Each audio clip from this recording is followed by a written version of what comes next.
I'm Majority Leader John Flanagan. I represent parts of Suffolk County, the western part of Suffolk. I'm joined by my colleagues, Senator Phil Boyle, Senator Carl Marcellino, and Senator Kemp Hannon.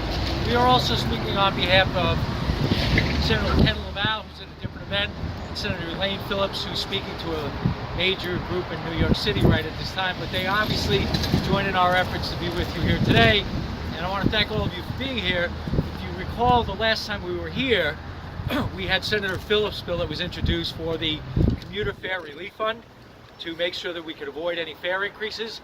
We did so by using settlement funds that were coming into the state of New York. We actually said we wanted to do something. We found a way to pay for it. That's Senator Phillips' legislation. And of course, in the Assembly, it's sponsored by our good friend and colleague, Assemblyman Murray, who's been very outspoken on behalf of his residents, his train riders, and his constituents. So why we're here today, we all pay attention to the things that we hear from our residents. And I'm going to certainly have each of my colleagues speak, but people expect action. They want to know, what are you doing? What are you doing with my tax dollars? How are you trying to help us? And how are you going to make my life better? How are you going to make sure that I have a good train ride, I get courteous service, I have reasonable fares, and the trains are on time, or as close to that as humanly possible. So we have worked individually and collectively.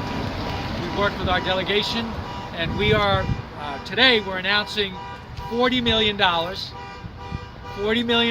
from the Senate delegation that will go directly to the MTA and Long Island Railroad, but the Long Island Railroad in particular, to make improvements. So you think, all right, where is the $40 million going to go?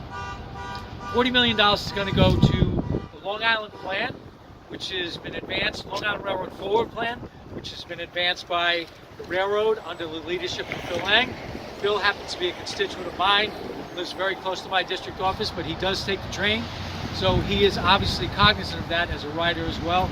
The $40 million is going to mundane things that are incredibly important.